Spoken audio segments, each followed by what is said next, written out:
We're not going to go bankrupt. I mean, just to, at the most basic level, I'm not saying every outcome is good, but bankruptcy is not on the table. For the simple reason that our debt is denominated in a currency that we print. So in distress, people say, well, gee, what if China doesn't buy treasury notes? What if, Russia, well, they don't buy them anyway. We froze theirs. We're in the process of stealing them. But what if the world wakes up and decides they don't want any more treasury bills? You just call Jamie Dimon and say, Jamie, shoot him in. Just, but we expect, we control you. We regulate you. We can help or destroy your destiny. So start buying more treasury securities. And they will. And I'm picking on JP Morgan, but JP Morgan, Citi, Goldman, Morgan Stanley, Wells Fargo, Bank of America, all the too big to fail banks, they would have to buy more treasury. And the Fed could always buy more treasuries. And if JP Morgan needs money to buy the treasuries, they got I don't know how many $100 billion are in reserves at the Fed. So there's plenty of money to go around, and plenty of institutions to buy. So we're never going to have a situation where nobody buys treasury securities, because if that situation even emerged, as I say, the banks and the Fed would pick up the slack. It's not likely to happen anyway. I mean, that's what I described as the default position, but the world wants treasuries. That's the thing that nobody understands, I shouldn't say nobody, but a lot of the bankruptcy critics don't understand. The biggest problem in the world today financially is not that people don't want treasury securities. It's the opposite. There's a dollar shortage. There's a global dollar shortage. And people go, wait a second, the Fed printed $10 trillion. How could there be a dollar shortage? That money didn't go anywhere. The Fed prints it by buying securities from the big banks, Goldman, Citi, the ones I mentioned.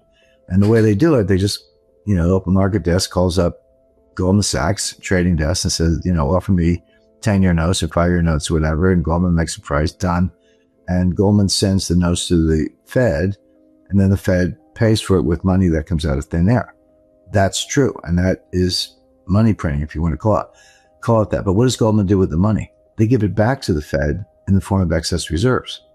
So all you're doing is inflating both sides of the Fed balance sheet. But that money, it's not going to business. It's not creating jobs. It's not being lent to entrepreneurs. It's not helping consumption. It's not doing anything. It's just sterilized on the Fed's balance sheet.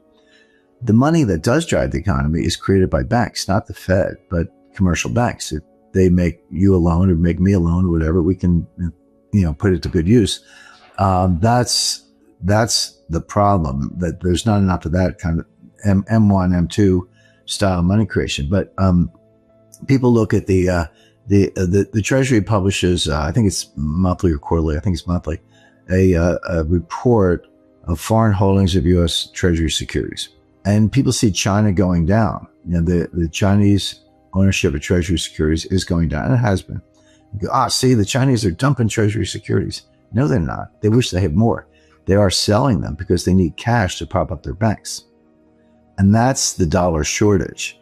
And that's going on around the world. That's extremely dangerous because it threatens liquidity. If you weaken the dollar, then Americans have to pay more for foreign goods. So if you're buying Swiss watch, French wine, Japanese manufactured goods, vacation, whatever, in a world of weaker dollars, you're going to have to spend more to get those foreign goods and services.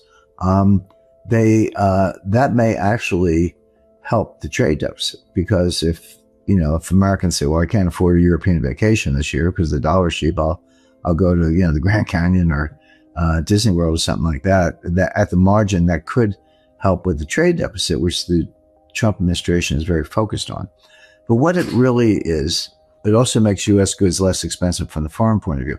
Just as it makes foreign goods more expensive for U.S. consumers, it makes U.S. goods less expensive for foreign buyers. So if you have Europeans or Chinese or Japanese or anybody else, and you need U.S. inputs, think about a world where we're manufacturing more in the U.S. and foreign trade partners want to buy our stuff, which is what we hope for, and you weaken the dollar, they can afford more stuff. It makes U.S. goods more affordable. And it's also a warning shot to the trading partners. Don't you dare cheapen your currency to offset the tariffs. We're going to cheapen our currency because we want to sell more exports. The trade deficit, of course, has two sides, imports and exports. Well, the tariffs are a way to reduce imports, but the cheapening the currency is a way to increase exports. And the combination will reduce the trade deficit and help GDP.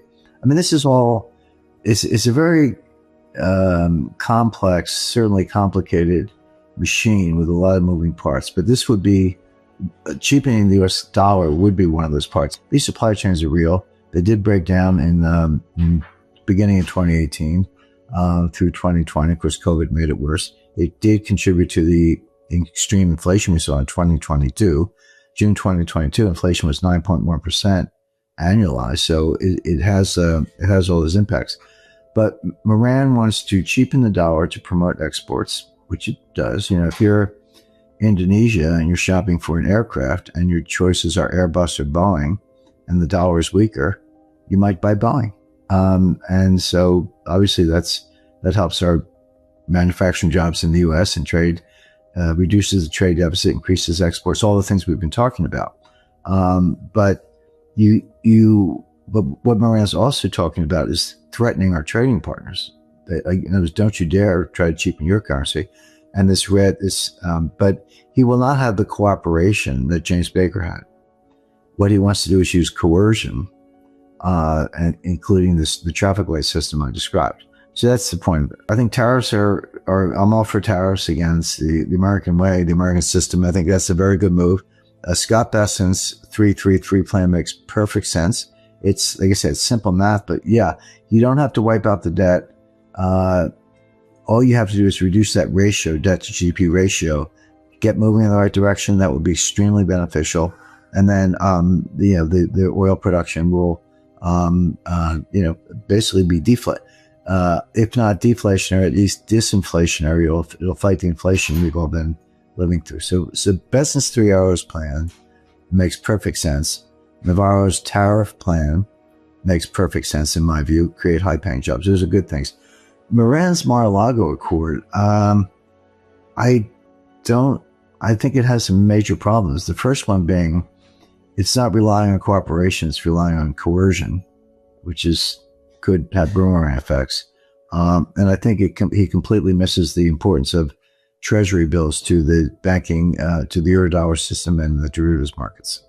So that's the one that I would be most concerned about. And I don't think, and I talk to some Trump people from time to time, I don't think that analysis that we've just gone through has really sunk in at the White House. Hopefully it will. The drivers, there are several, which is a good thing if you want gold to go up. I like it. Okay, so the first one is central bank buying. By the way, there's almost no retail interest in the United States. There is in other places, India, China, not in the U.S. And I run into people all the time and they say, yeah, Jim, I talked to you a year ago and then you said buy gold. And I said, yeah, did you? And they go, no, because the retail, there is no retail frenzy at all. And there's barely any retail notice. A few people are buying the GLD ETFs in a little bit, but the buying is coming from institutions, in particular central banks. So we know who they are: China, Russia, India. Actually, Vietnam is a big buyer, Mexico, Kazakhstan, Philippines.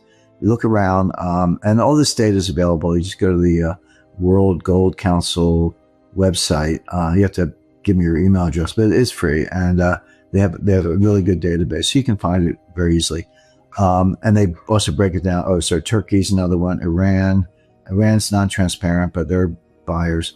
So they're all buying gold as a hedge against inflation, hedge against dollar devaluation, and some of the problems we've been talking about.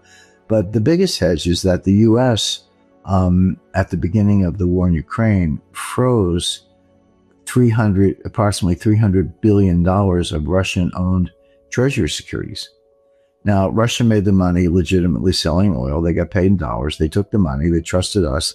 They bought Treasury securities, all different maturities, probably a lot of bills, but also, intermediate-term Treasury notes. And they had over 50% of their reserves in U.S. Treasury securities. But they were, because the U.S. dollar denominated, they were held mostly in a custodian in Europe called Euroclear. It's in Brussels. So Euroclear has $40 trillion of assets under custody. It's one of the largest custodians in the world. So we and the Europeans froze those assets, which is easy to do, because the Treasury and the Fed control the ledger. They're all digital. The last paper Treasury security was issued, I think, in 1978 or 79. So maybe someone's got one in their grandmother's attic, but they've been digital for decades. So they were frozen, but we're good at that. We freeze it all the time. The idea that the U.S. doesn't do it, we do it all the time. But what was different is we went a step further with Russia. We didn't just freeze them. We started to seize them, steal them, convert them to our use and NATO. And they were collateral for a $50 billion loan to Ukraine. So think of the irony. Russia makes money selling oil. They put the money in treasuries. We steal the treasuries, use it to borrow money, and give it to Ukraine to fight the war against Russia. So that's what's going on. Well, India, China, Saudi Arabia, even Japan, Taiwan, others. And some of these people have upwards of $1 trillion, not quite $1 trillion, but upwards of $1 trillion treasury securities. Taiwan certainly does. They're looking at this and saying, wait a second, what if the U.S. wakes up and decides they don't like what I'm doing, or they don't like my policy? Are they going to do this to me? Well, how do you know? Well, one way to protect against that is physical gold. It's not digital. You can't freeze it. You can't seize it. Assuming you repatriate it to your own country, put it in a nice vault, have an army, no one's going to touch it. By the way, Russia did that. In addition to, I mentioned $300 billion in treasury securities, but they had $150 billion at the time of gold, physical gold. And I would say Elvira Nabiullina, she's the head of the Central Bank of Russia. I would say she's the only central banker in the world who actually understands her job. But they put so much of their reserves in gold that has preserved them and helped them get through the seizure of the U.S. Treasury securities and actually keep the Russian economy going and keep fighting the war in Ukraine.